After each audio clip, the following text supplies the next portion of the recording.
Hey guys, and welcome back to more Duelyst. In the last episode, I kind of explained what Duelyst is about, went over a lot of the different abilities and how it's different from Hearthstone, and I played just a practice game to show you guys kind of what it's about. However, in this episode, we're going to do Spirit Orbs. Spirit Orbs are the equivalents of packs in Hearthstone and other games, and they're how you get better cards. So I have purchased 40 Spirit Orbs here, because I want to show you guys the type of cards you can get, as well as boost my own arsenal. So let's just go in here and take a look. So the one thing I didn't show you is the different factions in the game. I only showed you the Magmar faction, but we'll kind of go through them as we get there. So this is actually an amazing spell. As you saw, I'd like to play the Magmar aspects, and this is one of the most powerful Magmar cards. You transform all your enemy minions into 1/1 Magmas, no abilities, and so you could just pick them all off. They could have had an 11/11, they could have a 1/6 provoke. It becomes a 1/1, no abilities, you kill it. If you don't kill it, it becomes what it was. However, if you do kill it, you just get to wipe your opponent's board without taking a lot of damage yourself. Short Mechazor is an interesting card. Mechazor is how it works is, if you play 5 Mechazor build cards, you get Mechazor. Mechazor, I think, is at 8/8, and he gains all the abilities of the corresponding Mechazor cards. So I think he has generally Flying, Frenzy, Ranged, Can't Be Targeted. I believe that's it. So very useful cards. And then just give a friendly minion +5 attack. So I'll try not to spend too much time going over the cards for a lot of the experienced players, but I do want to point out very important and powerful cards. So Ironcliff Guardian is a really powerful Lion-R card because it can airdrop anywhere in the battlefield. It has Provoke, which means it has to be attacked, and it's very solid at 3/10. It also takes advantage of one of the key Lion-R cards. I do want to show you this just because it's so important. Is Divine Bond plus attack equal to its health. If you have a 10 health card, it becomes 13/10, which is a very powerful burst for later on. So I'll try not to again go out too much, but I'm excited. I really like this game. I'm very excited to show you guys the cards. So, Elucidator is a powerful Magmar card. It's pretty much a 5/4 rush, and then you can boost it to get even more damage. The big downside is it deals for damage to your general. In very close matches, I apologize, that can really do a lot of damage to your general. Second Sun is almost very much the opposite. It's a 0/8 naturally, so it's a slower card. However, it becomes an 8/8 whenever it's nearby your general. That's what Zeal is. So if it gets dispelled, it's just a 0/8, or if it gets teleported away, there are cards that can teleport cards away from you. It is a 0/8 and it can be very easily picked off. Emerald Rejuvenator is probably one of the most powerful or most used rares because it restores 4 health to your general, as well as being a 3/3 body for 4. So why is health important? Well, a lot of decks have burst. Say you have exactly 5 health or you have 7 health. Your opponent can Elucidator, buff it for 2, and kill you. However, if you Emerald Rejuvenator in the prior turn, you would have enough health to survive the Elucidator and possibly even kill your opponent. So Emerald Rejuvenator is a very powerful card to have in a deck. So that's a really good pack. 3 great cards. So what do we got here? We got Circle of Life. So I've actually not seen Lion-R cards use this, but it's a very simple premise. Deal 5 to an enemy minion, restore 5 health to your general. So the reason it's not used a lot is Lion-R has very powerful Elixir. I think it restores 8 or 9 health for 1 mana. And it has very powerful kill cards, which do like 4 damage to all nearby creatures, and a variety of different abilities. Where Circle of Life, it does a bit of both, but it's very expensive, so not as important. And then we've kind of seen a lot of these other cards pretty basic. If you want to see actually a pretty interesting use of shadow creep, check out my tutorial. My computer opponent really took advantage of shadow creep quite powerfully. Ooh, we got actually a legendary. So this is a legendary that only the Vesper can use. And Dying Wish, summon a 1/1 trick with provoke. So Dying Wish is similar to Death Rattle in Hearthstone. So whenever any of your minions die, they become 1/1s with provoke. That's very powerful because if your opponent is trying to finish you off with minions, they can't, because they're going to have to keep dealing with all these provoke creatures. If they have a powerful unstable Leviathan, it has to attack a 1/1 trend. So unstable Leviathan isn't played that much because generally Magmars want to take control on board. So you're probably going to have more minions than your opponent. So you're probably going to be the one whose minions are killed. And 4 damage is a lot. So Spiral Technique is also a really good card as well because it does 8 damage. So very powerful card for burst matches. Again, another Ironcliff Guardian. Flash Reincarnation is a very powerful Magmar spell because it lets you get out those very powerful cards so much quicker. They take a little bit of damage, but usually the damage isn't as important as just getting that creature out so much quicker. So these are spells that you really have to think of. Even if they've not played much, doing 2 damage to all enemy minions and returning all friend minions to full health can have huge repercussions on the board stage. It's a card that can totally change the whole board state. And then this is kind of a tech card. Only Vitruvian gets dervishes, so kind of is a dervish card, but makes the dervishes so much more powerful. So kind of a tribal card, if you understand what tribes are in CCGs. So we actually have an obelisk here, as well as 2 rares and an epic actually. So exactly as it says, every turn it summons a dervish, which is a 2/2 creature with rush that dies at the end of the turn. However, as well as being a summoned dervish, it also gives friendly dervishes additional health. So all your dervishes are 2/3. Shaman, give 4 health to minions around it. Generally, I think this creature is horrible because you can't control how many minions are around it. Your opponent can kill the minions first and then the Azure Horn Shaman, or just kill the minions that are around it, making it practically useless. This is potentially really good with minions if you can control your minions that heal. However, it's quite expensive and not particularly powerful, but it could be used. Shadow Dancer is a card that's used a lot though, because every time you've seen Abyssian has a lot of small 1/1 minions. Anytime one of those dies, you get to heal 1 and deal 1. Very, very powerful.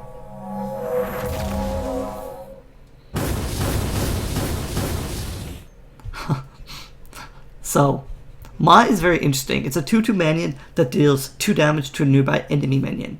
It's not very, doesn't see a lot of play, but it definitely has some merit. However, the card that generally sees more play, which I can show you here real quickly, is the Blood Tear Alchemist. It costs 1, it's a 2/1, and it deals 1 damage, where Ma is a 2/2.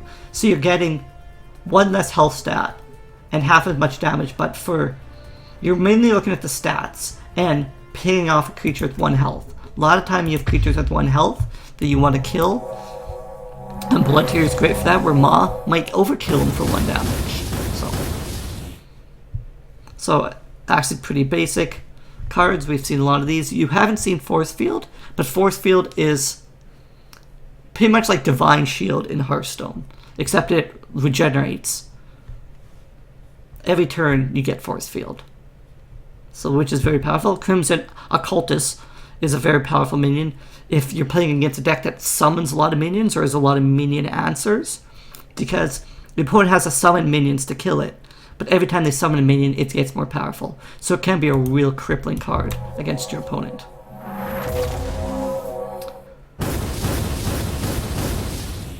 Gorehorn is can be extremely good if you can get the backstab off. Backstab means that if you're exactly behind, so one player starts on the left, one player starts on the right, they're always facing towards the middle, wherever from where they spawn. So you have to be in exactly the spot behind them, but the minion would take 2 extra damage, so in this case take 5, and then it would not counterattack, which is only 2 cases where they can't counterattack, which is backstab, and if there's kind of a silence ability in Magmar, so very powerful, plus it gains an additional attack, it costs 3.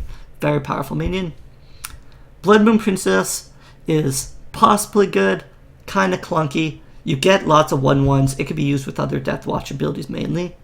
Spirit Harvester is a very instant Magmar card because it deals 1 damage to all the minions, which is very powerful with cards like Blood Moon, which summons 1/1 creatures or summons creatures with 1 health, as it just gets rid of them instantly at the end of every turn. However, it will hurt your minions, but it is a very powerful and useful card to have in your deck. Can save you from absolute losses sometimes, so. Dark Seed, very powerful for cards that keep a lot of cards in hand. Mana Forager, a harder card to utilize than you think, because if you need to play a spell immediately, Mana Forager is horrible because it costs 2 mana, and if you cost 2 spells, you broke even. So generally you won't really cast more than 2 spells in a turn unless you have a lot of mana. So, and if it's on the board, it's very easy to kill because it's just a 1/2 body. So Dominate Will is also a very powerful Vitruvian ability because you could just take an enemy minion. Totally change the board state. And Killing Edge is just backstab. Pretty basic card there. Another legendary. We actually got an artifact this time. Cold Biter. At the end of your turn, your general deals 2 damage to each enemy minion around them. So this is a potentially hard artifact to really capitalize on because your opponent can destroy it off you, and you have to be nearby your enemy minions to make it effective. So you have to be nearby to make it effective, but if you're nearby, your opponent has a really chance to destroy it, but it's very powerful. I find Whistling Blade hilarious. It's a 2/15, but at turn 7, that's pretty pathetic. There's a lot of, for 7 mana you can get a 10/10. Yeah, okay, fine, you have a 2/12. I'll attack with my 10/10. My 10/10's now an 8/10. Yours is a 2/5. Pretty weak. Death Seal Strike. Whenever this minion damages an enemy minion, destroy that minion. So, possibly powerful if you have a lot of 1/1s, but that's not really what Songhai focuses on, so not really a card that sees a lot of play.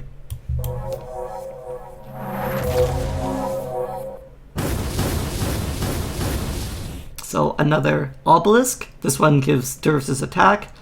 Another Silithar.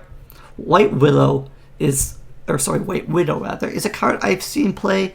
I'm not 100% sure. It's fine, but it's nothing like just that wows you because it's a 4 health minion, 4/4 mana, which is generally quite weak, and it does tend to die. However, usually you do get your 2 damage out of it because you replace the turn you cast it. So it's generally okay, but especially if you can defend it, otherwise it just kind of tends to be a 3/4 body. So Holy Immolation is that very powerful Lionar spell I was talking about. You get to restore 4 health to a friendly minion and deal 4 damage to enemy minions and generals around it. So it's a very powerful heal, plus it's a very powerful damage spell. Deathblighter is interesting, but again, it's very expensive. Deal 3 damage to all minions around it, but you only get a 3/4 minion. So, kind of got to look at these cards very objectively, and because the spell cost is very important in this game. Generally unimpressive set of cards. Lionheart's Blessing is generally pretty horrible because it's only zealed when it's near you, Plus, it has to attack twice. Most minions don't survive more than a round. So, the chance... It has to attack once for sure to break even. But then it has to attack a second time to gain a card. So, mean, especially if it has this ability, it's not going to survive for more than a turn. So, you might draw one card, but it's not likely to draw two cards. And plus, you're down tempo. So, not a card I recommend playing. So, Hearthstone Prelims is pretty cool. It can be a hard card to pull off, because if you Hailstone certain minions, especially ones with Opening Gambit, they just get their Opening Gambit again, and you lose tempo and a card. So you're a card behind your opponent, plus you've lost the tempo from mana. Your opponent's lost the tempo because they have to replay that minion, but you have to be really careful. Artifact Defiler I don't really like, because often generals don't have more than one artifact on them, in which case Rust Crawler is just instantly better. And we saw another Mechazor piece.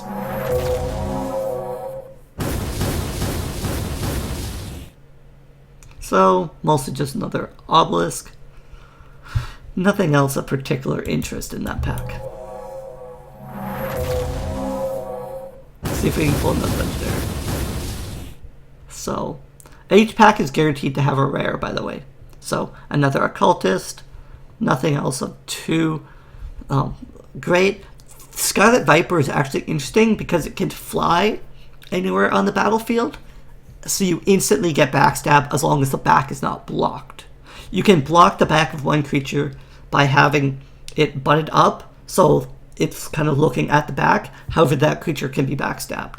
So, very powerful combination is flying and backstab.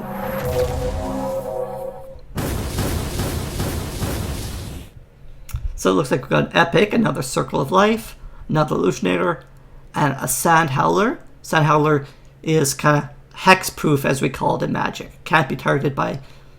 Actually, no, hexproof is can't be targeted by spells and abilities. This is just can't be targeted by spells.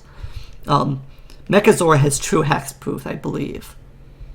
So, and then another Shadow Dancer, which we already mentioned. Light Chaser, which is the liner card, is generally not that great. But so, we actually got Sworn Avenger. Sworn Avenger is interesting.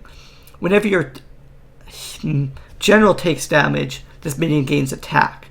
I don't like Sworn Avenger because there's actually a common card that's... I don't know, I think it's not even common. I think it's just you get it for free. Fire Spitter, 3/2 ranged. I guess it costs 4. So I guess I can see the thing, but your general would have to take damage twice for it to be equivalent to Fire Spitter, and generally you're not as worried about the health, mostly just the damage. So, let's just curse, destroy a random artifact, and summon a dervish, which is quite powerful. Artifacts aren't used as powerfully as they used to be, but it's still useful. Ash Method is very horrible. I see people playing it once in a while. You get 2/2/3s for 5. So they could just be killed quite easily. Wings of Paradise is really interesting. It can fly, so you can summon it somewhere safe, and you can replace and get a 5/3. So I like it generally. I don't think I know if I'd play it outside of Limited, but it's a very interesting card, but just very easy to pull off. So we got another Mechazor, Cat Mechazor. It is the ranged one, and Sand Trap. Choose a minion, it can no longer move, which can make a minion essentially useless because you can just dodge it. So, and your enemy's not likely to dispel their own minion. However, they could. So we got 3 rares. We got Sojourner, which again, I don't like because it doesn't really do much. It's a 3 mana minion. It's a 1/5. You draw cards, fine, but if you draw 1, you replace it. If you draw 2, you're up a card, but you just were horribly behind on tempo. Snow Chaser may look like an unimpressive minion. However, if it was on your opponent's side of the board, it returns to your action bar when it dies, which is a free action, but it's also a Vesper. Vanar has very powerful Vesper boosting cards, so having more Vespers in your deck is generally good. A lot of the best players do tend to have Infiltrate. Infiltrate is kind of a hit and miss, because it's hard to ensure that you will you'll be fighting on your opponent's side of the board. It's hard to lure your opponent into the side of the board to attack one of your creatures with Infiltrate. So we got a very powerful card here in the Iraqi Headhunter. So whenever you summon a minion with Opening Gambit from your action bar, the minion gains 2 attack. It's a 1/3, which is not bad stats for a 2, but there's generally a lot of cards with Opening Gambit, especially if you're playing Magmar, so it can be a very powerful card. And the rest we've seen and are generally uninteresting.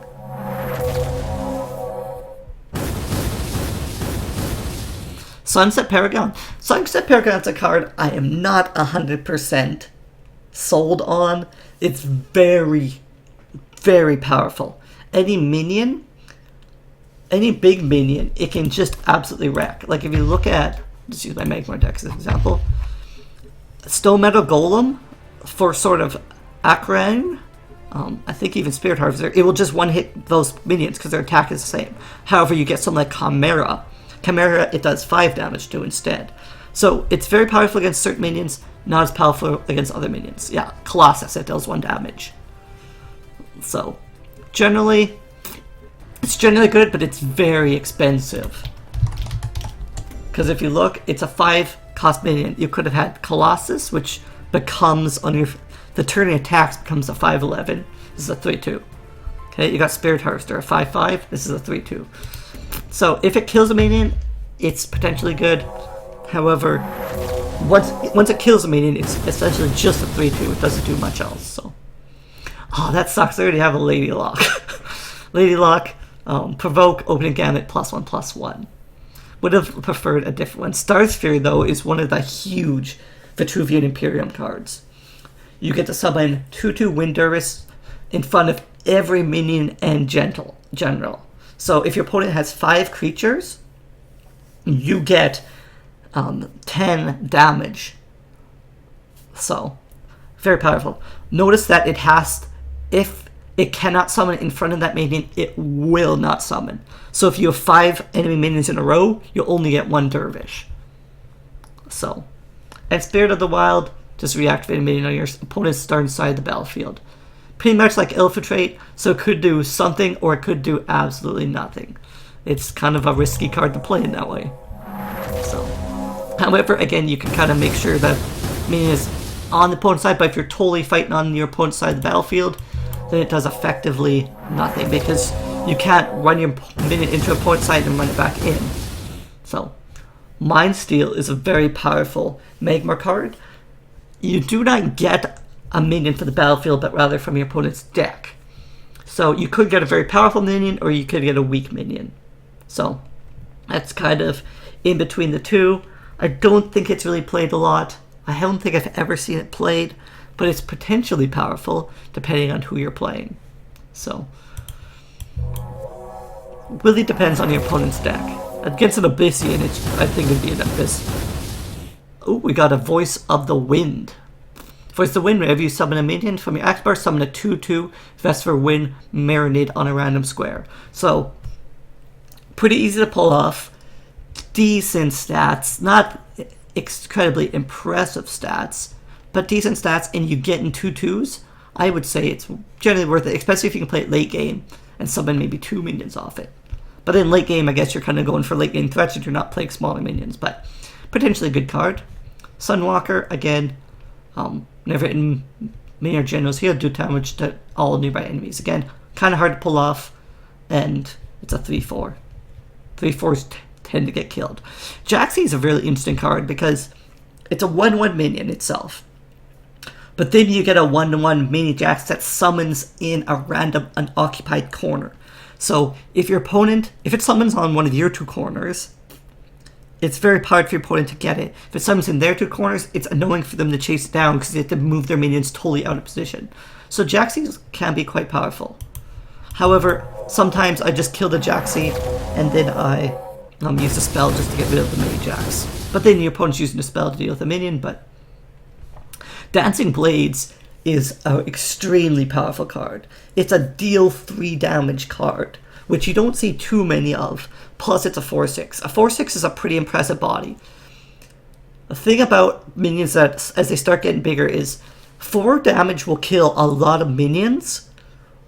And so, if you don't kill it in one hit, you're possibly losing 2 minions. Plus, you probably lost some minion to the opening gambit. So it can possibly kill 3 cards. Could even be a rare. It's a very good card. Thermancer, it's interesting because it has Provoke. I think we looked at it already. It dispels any minions that deal damage this one. However, it's expensive, and 6 health creatures. Again, if they have 1 damage, they don't tend to be that effective. Plus, you can just attack with creatures that don't need to be attacked. So, Kinetic Equilibrium. Deal 2 damage to all minions in a 3x3 area. Friendly minions in the area gain +2 attack. Very powerful. Deal 2 damage to up the... Like, just... You can just figure out why that's good. It shouldn't be too hard to figure out.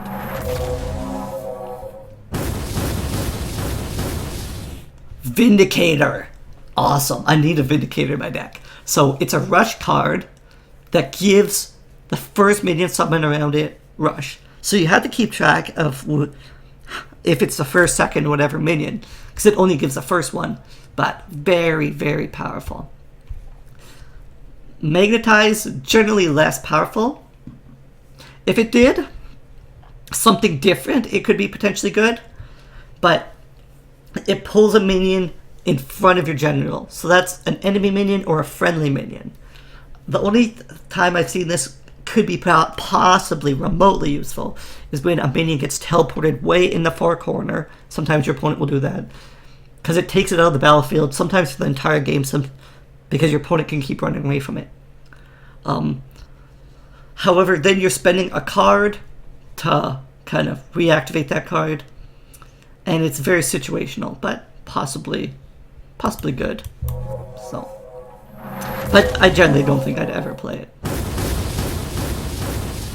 So we actually got Heaven's Eclipse. Heaven's Eclipse is one of the most important cards in what we call Spell High. Spell High is a deck, Songhai deck that focuses on spells to do damage. And they use a lot of the cards you saw that whenever, actually I guess you probably haven't seen about it, whenever you cast a spell, do X. So, and you can even use Lantern Foxes again to buff your hands. Spell High is a very powerful deck, however it got nerfed when a lot of the Songhai artifacts got nerfed. Dream Gazer is also interesting. When you replace a card, usually it goes back into your deck and you draw a new card. However, Dream Gazer, when you place it, it deals 2 damage to you and summons on a random nearby space. So, quite a powerful card, but has its kind of downsides. So, when I first started, thought Grow minions were amazing. However, I've kind of slowly phased all the Grow minions out of my decks because Grow, although it's good, generally gives you lower statted minions. See, this is a 3/4. Considering it did have Grow, it'd be a 3/4. This is a 4/3 with a powerful ability. Gain a copy of an opponent's random spell. So this is a 3/4. If it dies, if it gets killed next turn, you got a powerful ability. If this gets killed next turn, which it could, it's just a 3/4, you gain no abilities. So they're costed aggressively, and the only one I've left is actually Colossus. Because Colossus is just huge, it's hard for your opponent to kill, and it really gets big quick. So, I've really been generally unimpressed with the Grow minions. Not any of their own fault, it's just people kill them. We got another Emerald Majuve, Prophet of the White Palm. I haven't actually seen people play this card, but I guess it could be possibly useful. Crossbones. Crossbones is a card I really want. Crossbones is a really techy card. You can use to kill a ranged minion. The minion that you can use to kill is actually Mechazor. Mechazor has ranged, and Crossbones kills a creature with range. Very easy way to kill Mechazor. Once Mechazor dies, mech decks generally do quite poorly. So Crossbones is a quite powerful tech card you can use in your decks. I hate to have too many tech cards, but Mechazor generally will just make you lose. Well, generally how Mechazor works is, if your opponent can't kill it, you win. If your opponent kills it, you generally lose. So again, Dream Gazer, Cannon, we have seen those cards.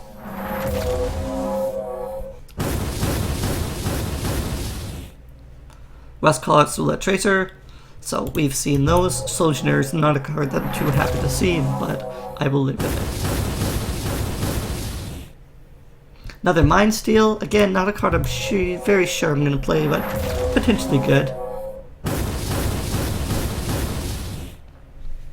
Rite of the Undervault. Very powerful Abyssian card. Fill your action bar. The reason when I first started, I thought this card was absolutely amazing, and as I thought about it, I kind of began to understand it more. You're paying 5 mana, so none of these cards, but 5 manas are generally pretty big threats. Here, you're just filling your action bar, you're spending 5 mana, and you're not progressing your board at all. So seeing how big tempo is on this game, potentially could put you behind, but it's very powerful. If you're in a top decking situation, you just win playing Rites of the Undervault. Darkfire Sacrifice, very similar to the Magmar card. That lets your minions cost 2 less. You destroy from a minion, usually a 1/1, possibly a 2/1 with an ability, and you get to summon a minion for 2 less. So, also very powerful card. And our last Spirit Orb yields us a Farstarter. So, Farstarter, I don't think people much play it. It's a 3/5. When you cast spells, you summon a 1/1 with Rush. Not that powerful, to be honest, but I don't think we really have much in the Tribe Arcanist net. But so that was 40 Spirit Orbs. I hope you enjoyed. I hope you maybe learned a little bit, and I hope you come and check out more Duelyst. Thanks, guys. Later.